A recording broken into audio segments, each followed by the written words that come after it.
Здорово, народ! Давно не виделись. Сегодня в этом видео я хочу поговорить с вами о голеностопе. В последнее время участились вопросы с тем, каким образом укрепить голеностоп, как восстановиться после травмы. И сегодня из этого видео вы все это узнаете. Поехали!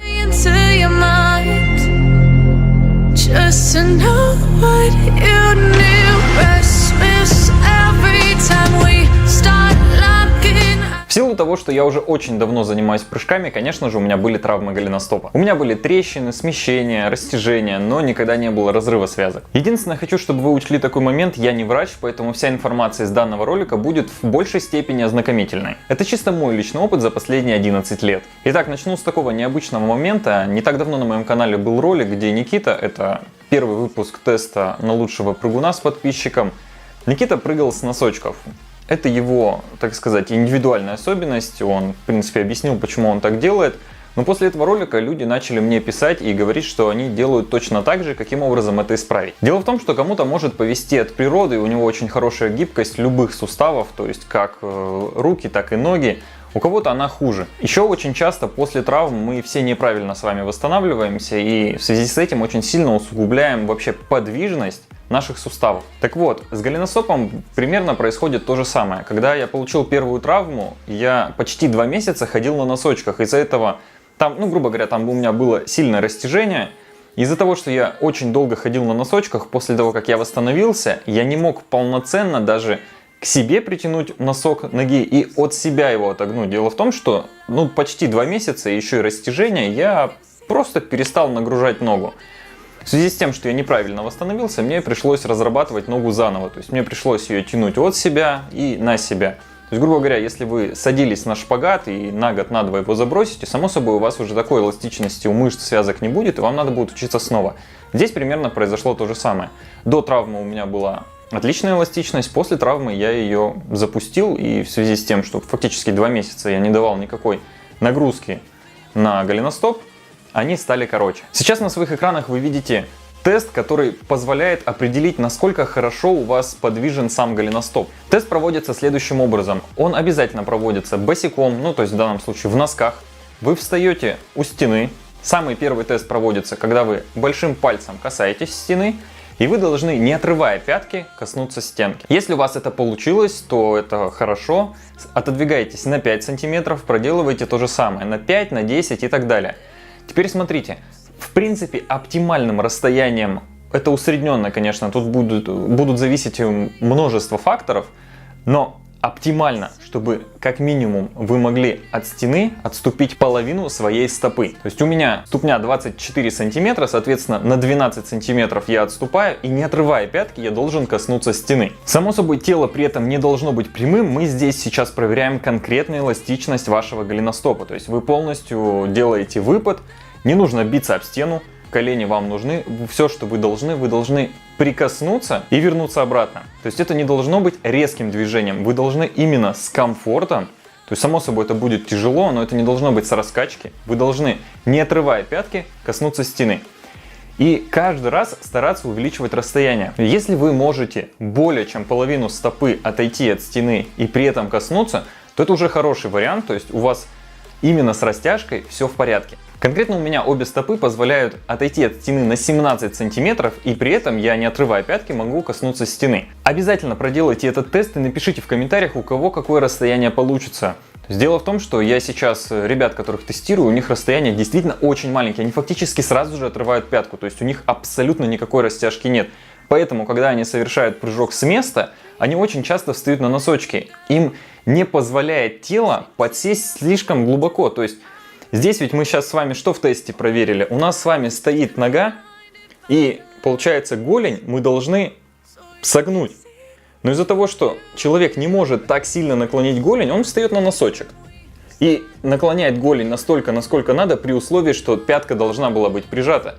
Поэтому человек пытается скомпенсировать это, встав на носочек, и подседает здесь, как ему привычно. То есть настолько, насколько надо, но при условии, что у него не прижата пятка. Также сейчас на своих экранах вы видите способы растяжения именно самого голеностопа. То есть самые простые варианты — это взять любую эластичную ленту и тянуть на себя голеностоп, тянуть от себя, закрепить его где-то на лестнице и тянуть на себя точно так же. То есть все стандартные способы растяжения вперед и назад. Также дополнительно, если мы хотим с вами еще повысить и укрепить сам сустав, мы должны проделывать следующее упражнение. Точно так же, как мы с вами на тесте сейчас замеряли расстояние, на какое мы можем отойти, не отрывая пятки, находясь в этом же положении, только намного-намного ближе к стене подойдя, мы с вами поворачиваем сначала стопу влево, примерно где-то градусов на 25-30. То есть вы поворачиваете и совершаете те же самые движения коленом вперед. То есть вы должны повернуть стопу, но колено должно смотреть прямо на стену. То есть ровно таким же, как оно было, когда у вас стояла стопа прямо. И легкими движениями, то есть не должно быть никаких резких рывков. То есть вы не должны давить, это не должно быть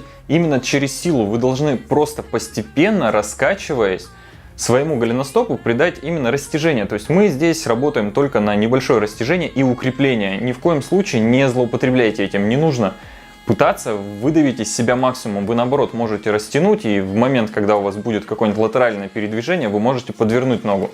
Поэтому здесь мы работаем в минимальной амплитуде, то есть как только испытываете какой-то определенный дискомфорт, вот здесь вы останавливаетесь и постепенно его начинаете продавливать. То есть через одну, через две, через три тренировки и так далее. Еще очень интересный момент для тех, кто очень часто подворачивает ногу на внешнюю сторону, то есть получается, когда пытается остановиться, и у него нога заламывается. В случае, когда вы будете стоять перед стеной и поворачивать ногу как раз таки налево, получается внешней стороной к стене, вы под косточкой почувствуете определенный дискомфорт. То есть это как раз таки кость, которую вы, когда пытаетесь завернуть ногу, она, получается, под косточкой на ноге находится, сама вот эта длинная кость. Я, к сожалению, не знаю ее название. Вы почувствуете определенный дискомфорт. Это как раз таки связано с тем, что большинство людей, кто занимается баскетболом и вот совершали такие ошибки и завороты, у них здесь очень плохая эластичность. То есть вы получили травму, потом восстановилась у вас нога, и вы больше с ней ничего не делали. Так вот, это как раз таки один из способов восстановления от этой травмы и укрепления, чтобы повторных не было. Для того, чтобы вы полноценно сейчас поняли ситуацию, на видео я специально показал, что под стопу можно подложить определенную возвышенность, буквально пару сантиметров, даже собственный кроссовок. Я в данном случае использовал мат толщиной в 2,5 сантиметра. И подставив его под, получается, стопу, я создаю определенный угол, который необходим мне для того, чтобы именно эти кости, которые очень часто у нас с вами повреждаются, были в том положении, в котором они бывают именно в момент самого залома. И точно такими же движениями к стене наклонами вы можете даже сами прочувствовать буквально за 2-3 движения, в каком положении вы как раз таки находите.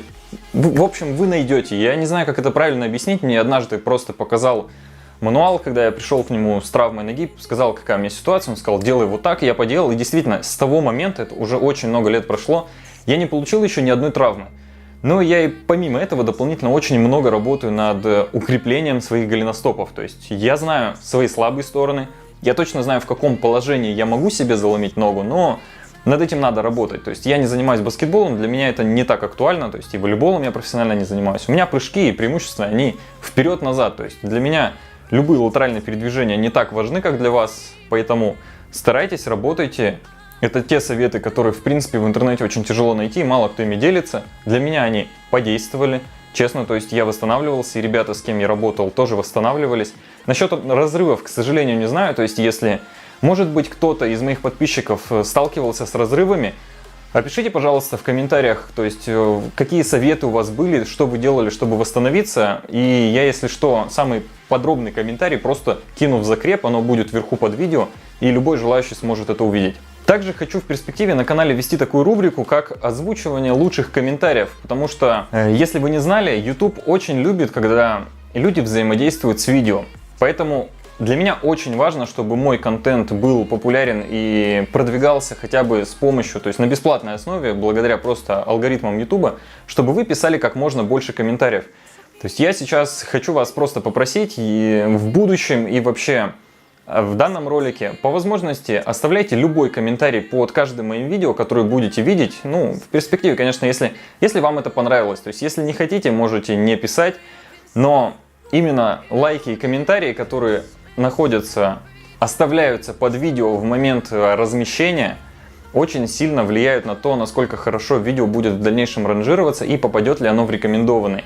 Поэтому, если вы признательны за все то, что я делаю. Я буду вам благодарен, если вы будете под каждым моим будущим видео оставлять один комментарий хотя бы. Абсолютно любой, неважно, что вы там напишете. Круто, молодец, спасибо. Можете задавать вопросы, я на них отвечаю. То есть просто хочу попросить в перспективе, по возможности, если, конечно, есть такая, оставляйте любой комментарий под каждым моим следующим видео.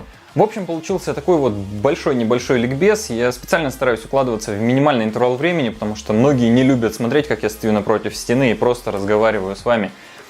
Поэтому для этого ролика, я думаю, этого более чем достаточно. Если у вас есть какие-то вопросы, пишите их в комментариях. Я, если что, в перспективе сниму отдельно более уточняющие моменты на какие-то интересующие вас, может быть, нюансы. Само собой, это не все, что я знаю о голеностопе. Здесь я сейчас хотел именно вам показать, что вы должны определить расстояние, с какого вы можете, не отрывая пятки, дотянуться до стены. Это очень важный показатель, потому что возможно, что многие люди, которые сейчас занимаются, ограничены именно этим моментом. То есть, как только вы это исправите, вы можете увеличить свою высоту прыжка. Я на самом деле это знал, просто я не думал, что это у большого количества людей сталкивается. То есть, я иногда вижу там у одного, у двоих, у троих там в несколько месяцев. Но сейчас мне из-за того, что люди начали писать, я стал задумываться, что действительно такая ведь проблема у многих может быть. Поэтому надеюсь, что данное видео было для вас полезным. Как всегда, не забывайте поставить лайк, подписывайтесь на мой канал, не забывайте нажимать колокольчик, если он у вас еще не нажат. Не забудьте оставить любой комментарий к этому видео, а с вами, как всегда, был я. Всем спасибо, пока!